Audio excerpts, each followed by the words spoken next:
Painted painless learning. નમસ્કાર વિદ્યાર્થી મિત્રો, સ્વાગત કરું છું તમારું पेंटेड लर्निंग में. આપણે પહોંચ્યા છીએ हिंदी प्रश्न में. तो आप सभी का स्वागत है. चलिए तो शुरू करते हैं 10वीं के हिंदी में द्वितीय भाषा के रूप में कैसा प्रश्न पत्र रहने वाला है. और शुरू करते हैं विभाग ए से, जहाँ पर गद्य विभाग में से प्रश्न आएंगे. प्रश्न पत्र की शुरुआत में आपको दिए जाएंगे 3 जो एमसीक्यू रहेंगे और विकल्प में से आपको प्रश्न के उत्तर देने हैं. तो देखिए यहाँ पर पहला प्रश्न, गोपियों को प्रसाद जी की कविता कौन समझाने वाला था? तो यहाँ पर सही उत्तर रहेगा रमेश. घायल हिरण को दूध किसने पिलाया?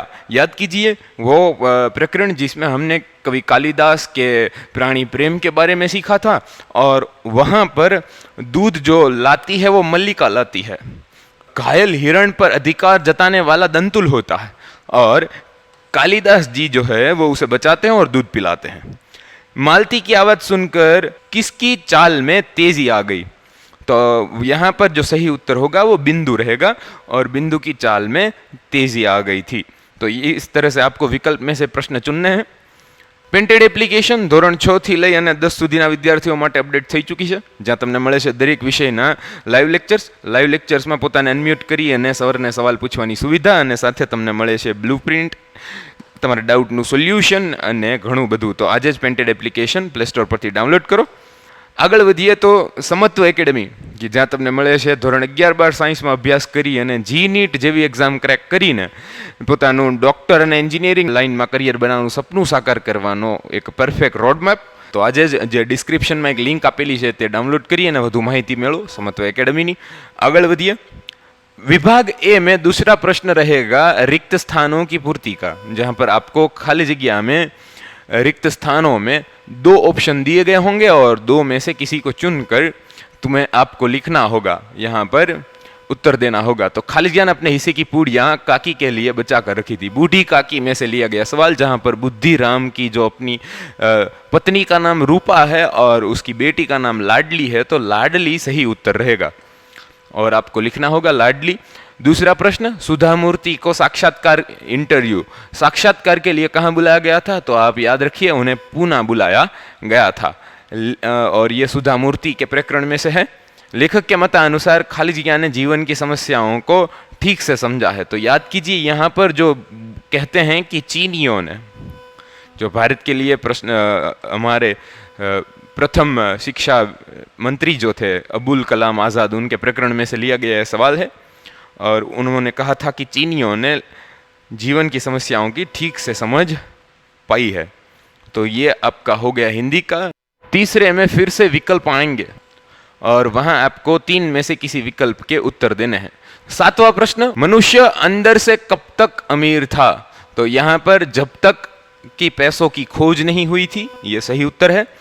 उज्जैनी के राज्यसभा के सभी लोग कालिदास को जानते थे. फिर से कालिदास में से लिया गया ये प्रश्न है, उनके प्राणी प्रेम में से, और उन्होंने प्रख्यात जो सब जानते हैं वो उस किताब ऋतुसंहार नामक महाकाव्य का निर्माण किया था, उनका सर्जन किया था, इसीलिए उन्हें जानते हैं.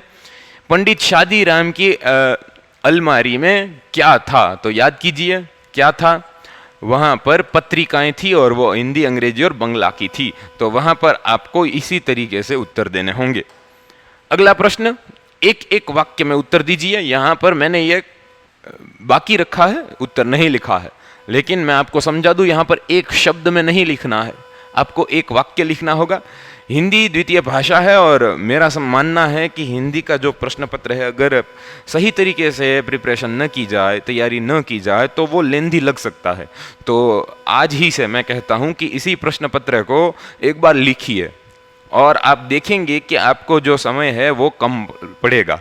तो आपको वो प्रैक्टिस करनी होगी, और लगातार संघर्ष से ही, श्रम से ही आप इस में महारत हासिल कर पाएंगे. किसी ने अपनी सारी संपत्ति अपने भतीजे के नाम कर दी, तो आपको याद होगा वो बूढ़ी काकी थी. तो यहाँ पर आपको लिखना होगा कि बूढ़ी काकी ने अपनी सारी संपत्ति अपने भतीजे के नाम लिख दी थी. तो इसी तरीके आप लिख सकते हैं. यहाँ पर देखिए, पोम्पा नगर के खंडहर के नर कंकाल के हाथ में क्या था?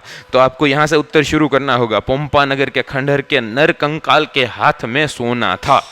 तो इसी तरीके से आप सही उत्तर लिख पाएंगे। यहाँ पर एक शब्द सोना काफ़ी नहीं रहेगा, यहाँ पर अगर आप ऐसे सोना लिख देंगे तो ये गलत हो जाएगा। अगर यहाँ पर आप बूढ़ी काकी लिख देंगे और अगर जो उत्तर है वो सही तरीके से नहीं लिखेंगे तो ये गलती हो जाएगी आपकी। तो यहाँ पर जो है आप सही से उत्तर लिखना चाहेंगे। देखिए अब मैंने लिखा है 3 और 2-3 वाक्य में उत्तर दीजिए। पहला प्रश्न, दंतुल मल्लिका के घर तक कैसे पहुंचा। यहाँ पर जो कालिदास का प्राणी प्रेम है वो आईएमपी चैप्टर बना हुआ है इस प्रश्न पत्र के लिए। ऐसा भी हो सकता है कि किसी और चैप्टर में भी इसी तरीके से 1, 2 और 3 मार्क में सवाल पूछे जाएं। तो यहाँ पर देखिए, दंतुल मल्लिका के घर कैसे पहुंचा। तो घायल हिरण शावक अपनी जान बचाते हुए कालिदास की गोद में आया। कालिदास उसे लेकर मल्लिका के घर आए। रास्ते में जब हिरण शावक का खून टपकते दंतुल ने देखा तो वो उसका पीछा करते हुए खोजते हुए मल्लिका के घर पहुंचा। वो जो रक्त के बिंदु थे वो उन्हें रास्ता बता दिया कि वो कहाँ गया है। अथवा में एक प्रश्न दिया गया है, अगर आपको ये उत्तर नहीं आता है तो आप इस सवाल का उत्तर दे सकते हैं। अंतिम समय बिस्मिल अपनी माँ से क्या वर मांगते हैं। तो अंतिम समय के लिए बिस्मिल अपनी माँ से यह वरदान मांगते हैं कि वे उन्हें ऐसा वर दे कि अंतिम समय भी उनका यानी बिस्मिल का हृदय किसी प्रकार विचलित ना हो। वे माँ के चरण कमलों को प्रणाम करके परमात्मा का स्मरण करते हुए शरीर त्याग कर सके। तो विचलित ना हो, ये उनका वर था, वरदान था। इसी तरीके से आपको उत्तर देने होंगे। 2-3 वाक्य में उत्तर रहेगा और तभी आपको मार्क मिलेंगे। 13वां प्रश्न, देश को कैसे नागरिक की आवश्यकता है और क्यों। किसी भी देश का भाग्य उसकी प्रगति का कारण उस देश के नागरिक होते हैं। देश के नागरिक अगर गुणी, मेहनती, निष्ठावान, ईमानदार, जिम्मेदार और उदार हो तो देश की प्रगति कोई रोक नहीं सकता। संकुचित नहीं होना चाहिए किसी भी देश के नागरिक को। हमें उदार होना चाहिए, हमें जिम्मेदार होना चाहिए। तो यहाँ पर हमारी प्रगति के लिए ज़रूरी है कि हम ईमानदार हो, जिम्मेदार हो, निष्ठावान हो, और तभी हमारी जो प्रगति है वो संभव है। हर एक नागरिक को ईमानदार हो, जो ये वे कहे कि वही वे करते हैं, ऐसा होना चाहिए। प्रत्येक नागरिक अपने कर्तव्यों का ठीक से समझे, अपने काम और गौरव को, यह बहुत ज़रूरी है। हमारे काम का गौरव हमें हो। प्रत्येक नागरिक श्रम के महत्व को समझता हो। अगर हम 2 व्यक्ति है और एक श्रम से आगे बढ़ना जानता है और दूसरा शॉर्टकट लेकर उसके रास्ते को काटता है तो यहाँ पर ये फिर बुरा हो जाएगा। तो क्योंकि बिना कठिन परिश्रम के हमें कुछ भी हासिल नहीं होगा।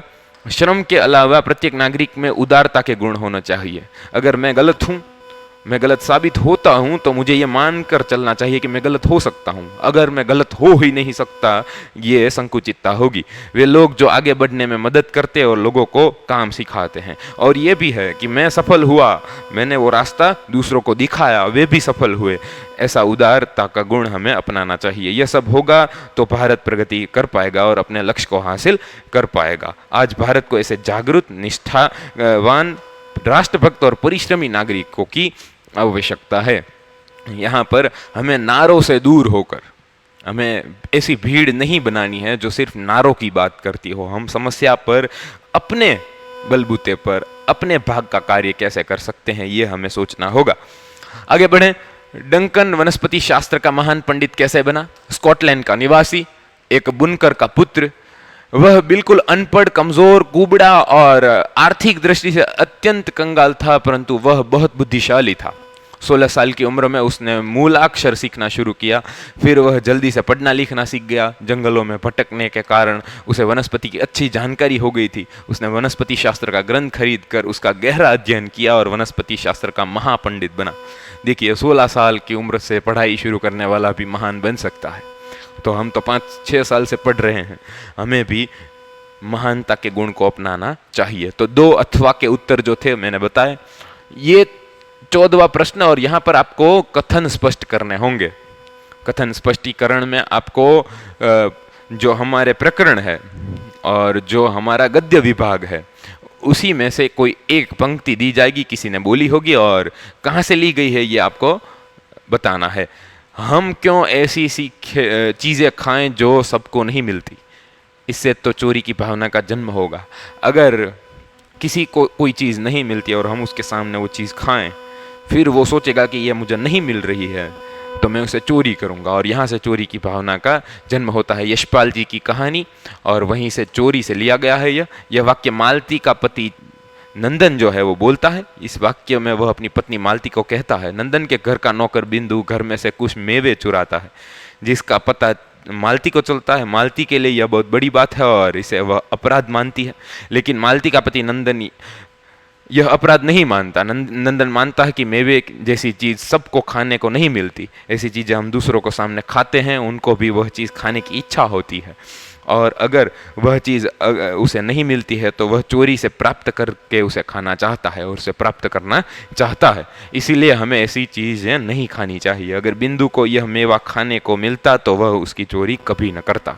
तो देखा आपने कैसे यह बात को स्पष्ट किया गया है, तो आपको ऐसे स्पष्ट करनी होगी ये बात। आगे बढ़े। तुम्हारे लिए यह प्रश्न अधिकार का है और उनके लिए संवेदना का। ये जो है वो कालिदास की प्राणी प्रेम से लिया गया वाक्य है और मल्लिका बोलती है इसे।